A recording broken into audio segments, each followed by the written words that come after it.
We are now going to start section 2.3. 2.3 covers patterns and nonlinear functions. Now you've already learned what a linear function is. A linear function is basically when you graph it, the graph forms a line. A nonlinear function is also a function, but the graph is not going to be a line. Now, there's another thing you need to realize, and that's what a function is again. What is a function? If you remember, a function is a relationship that pairs each input value with exactly one output, so that your x value cannot repeat itself. For example, if you have an equation and you plug in a value of x to find y, you can't plug in 2 for x and get 5 and then plug in 2 and get 10.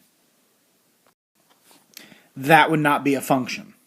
So we're going to start with just a solve it problem. You don't need to write this down, but I want you to solve it. Like, you don't need to write the problem, but I still want you to solve it. Alright, here's what the solve it says. The table shows the relationship between the number of steps in the staircase below and the number of blocks needed to build the staircase. Copy and complete the table. Is the relationship a function? If so, is it a linear function? So let's first complete the table. So if you look, one step has 1 block. 2 steps, 1, 2, has 3 blocks. 3 steps have 6. So let's find a pattern. Now this is where you have to look at your x and y. This would be your x. The number of steps would be your x.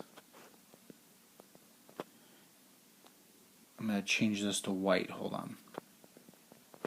And the number of blocks would be your y.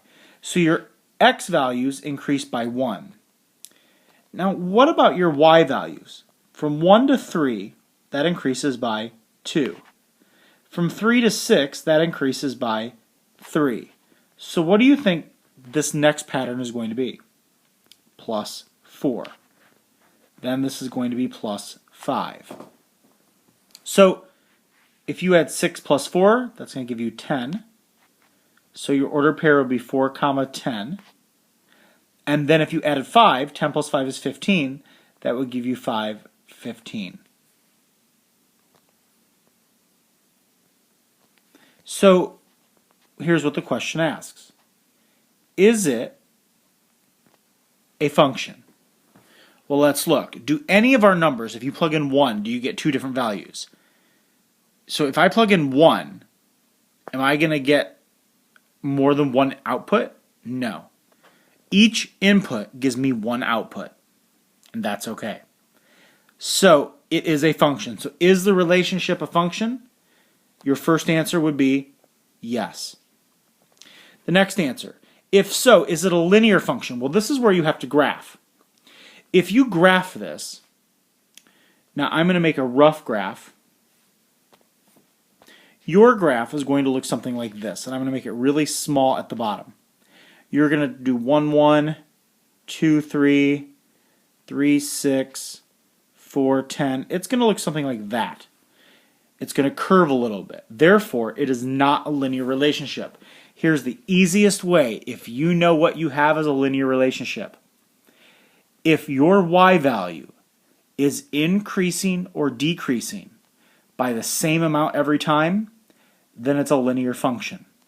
Since this relationship increases by 2, and then 3, and then 4, increasing by 1 more every time, these are not the same numbers, therefore this is not a linear relationship. So is it a linear relationship? Your second answer would be no. And the reason is the points don't make a line. A linear relationship makes a line, this makes a curve, therefore it is not a linear relationship. Now I want you to look at the concept summary and the essential understanding above it. A nonlinear function is a function whose graph is not a line or part of a line. Here's your essential understanding. Just like linear functions, nonlinear functions can be represented using words, tables, equations, sets of ordered pairs, and graphs. So if you look at linear functions we talked about yesterday, And it gives 3 examples of what a linear function looks like. Make note that a vertical line is not a function. That's why it's not written. Now look at the nonlinear functions. You have examples of curves and dots and absolute value function, and you don't know what that means yet. But all of those graphs represent something, and they are all functions, but they don't make lines. Therefore, it is nonlinear. So now look at problem 1, the got it at part A at the top. So it says the table below shows the fraction A of the original area of a piece of paper that remains after the paper has been cut in half n times. Graph the function represented by the table. Is the function linear or nonlinear? So you have a graph that represents every time you cut it, it cuts a paper in half. Alright, now the nice thing is you actually have a piece of graph paper written in your book, so you can draw right in your book. So let's graph this first. Now, when you graph this, you have graph paper, I don't have it. You're going to put your y-axis and your x-axis along the left side and the bottom of your graph, because all you need is the first quadrant. So you need to make sure you label your axes. Now in this problem, your x value represents n, so you're going to put n here. Your fraction of the original area remaining, which is your y, is actually going to be a. So then I want you to label both sides. Now as you notice, I put the number of cuts at the bottom. That goes from 0 to 4 because the numbers I need to graph are 1, 2, 3, and 4. Now your y-axis, which is represented by a, the fraction of the fraction area remaining, our biggest number is a half. Our lowest number is a 16th. So I'm going to count by eighths. So we have 1/8, 2/8, which is 1/4, 3/8, and then 4/8, which is a half. Now, obviously I don't have graph paper. It's going to be a lot shorter on yours. You're not going to have such big area between them. So you're going to make a tick mark on each one of your lines. So if you graph this, let's graph our first order pair. 1, comma, a half. Over 1, up a half. Then we go over 2, it's going to be a fourth left. Over 3, it's going to be an eighth. Over 4, it's going to be a 16th. You'll notice that your line, or your dots, go downhill, but do they form a line? Is that a straight line? Is the graph linear or nonlinear? So let's check. Is the graph linear or nonlinear? Well, it'd be nonlinear because it doesn't make a line. So we have a nonlinear graph. And here is a reasoning skill. Part B. Will the area A in part A ever reach 0? Think about it. You cut it in half, it goes to a fourth. You cut a fourth in half, it goes to an eighth. You cut an eighth in half, it goes to 1/16. You cut a 1/16 in half, it goes to 1/32. 1/32 in half goes to 1/64. Are you ever going to get 0? No, because the numerator is always 1. If you need to get 0, it'd be 0 divided by something, which is never going to be that way. And you're going to keep getting closer and closer to 0, because your line, if I drew this, your curve is going to look something like this. But it will never actually reach 0. Now later on, you're going to realize that this is an exponential decay function, which that doesn't make any sense to you right now. But it will lead into more things when we start graphing these. So, the answer, will the area A in part A ever reach 0? No. You can always multiply a half by a number.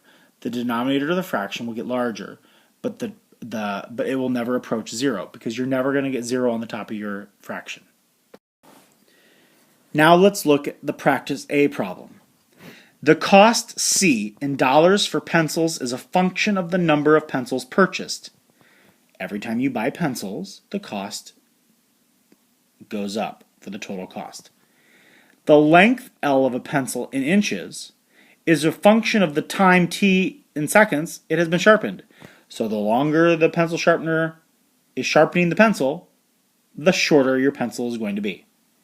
So we want to graph the function shown in each table. Tell whether it is linear or nonlinear. So in 1, go ahead and graph it underneath the table. So here are our labels.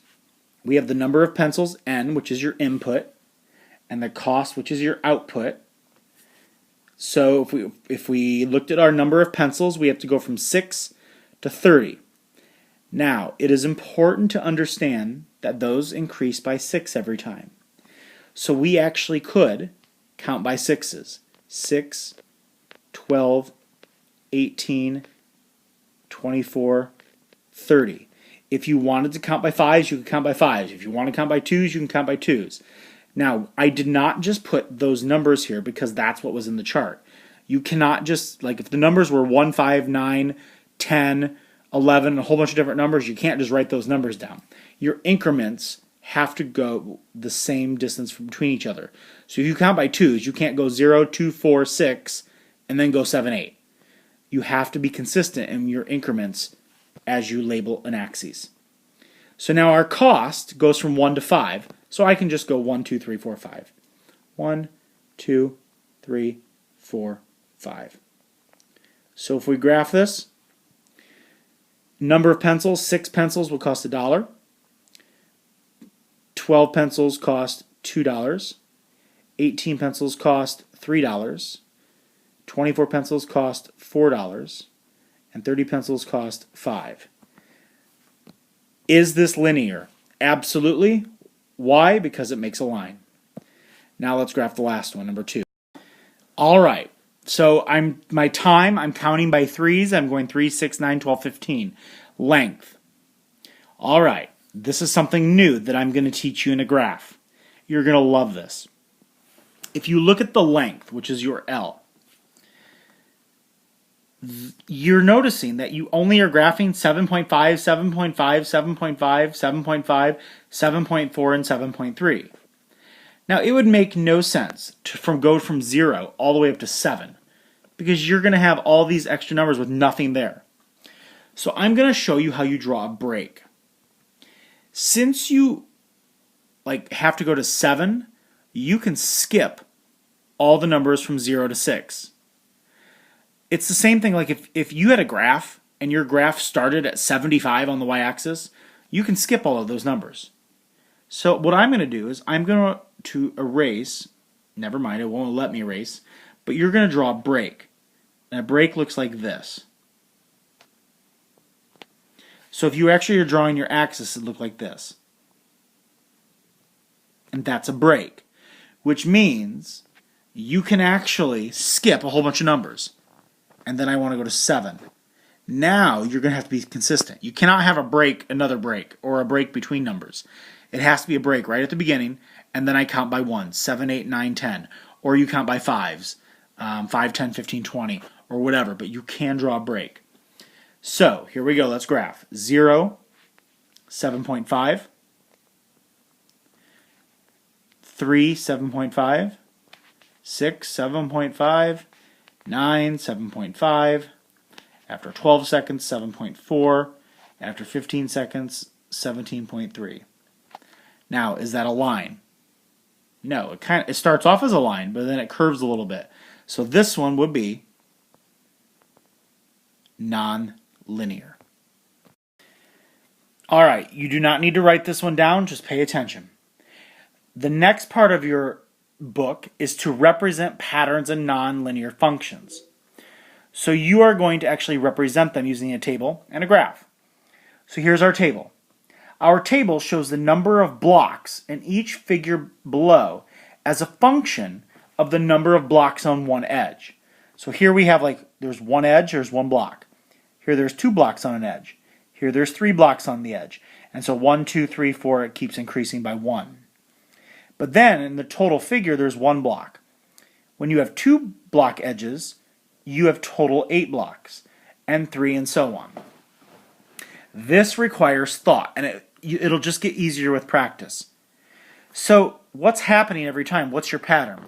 You may start and look at this and go, okay, well 1 plus 7 gives you 8, and 8 plus 19 gives you 27. Well, there's not much there. So let's think about it. If I plug in 1, I get 1. If I plug in 2, I get 8. If I plug in 3, I get 27. So how is that working? Give you a hint, you're going to be using exponents. So if I take 1 to the power of 3, 1 times 1 times 1 gives you 1.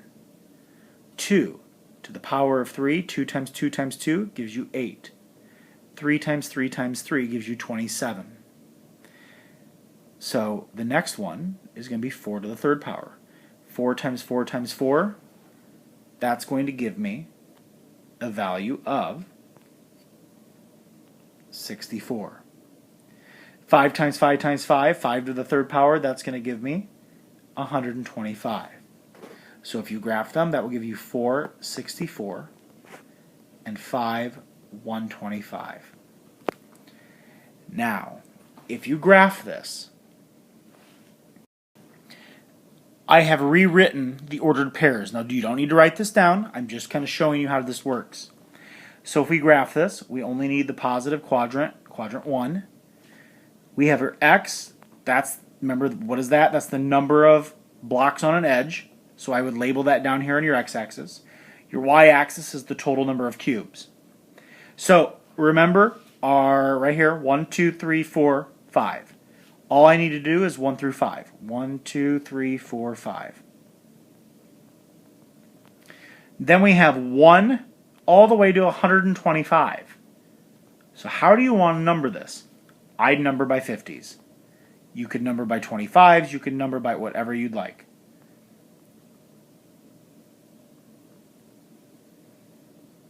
So if I graph this, 1, 1. It's going to be really small.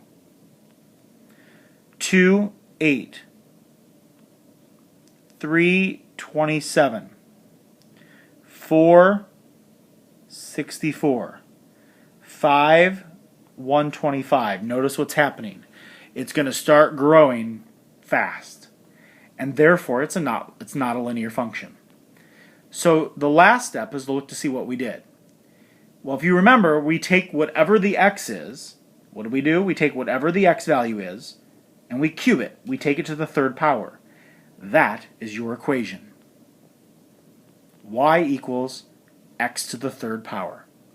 If you plug in any of these x values, and you take all of them to the third power, you're going to get your output, which is your y value.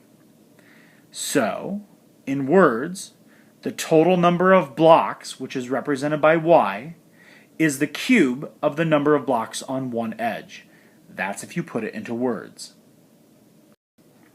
So now if you look at the got it problem with the trees at the bottom, let's just quickly do this. Look at your table. Your table has x and y. We have 1, 3, 2, 9, 3, 27, and then we have two values that we have to fill out. So what do you think you're going to put there? How do you go from one y value to the next? Or how does this look?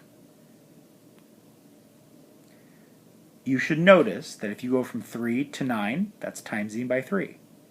9 times 3, 27. 27 times 3 is what? It'd be 81. And 81 times 3 is 243. So, if you would graph this, you can do this on your little graph. Once again, you need a label. This is your x, which is 1 through 5.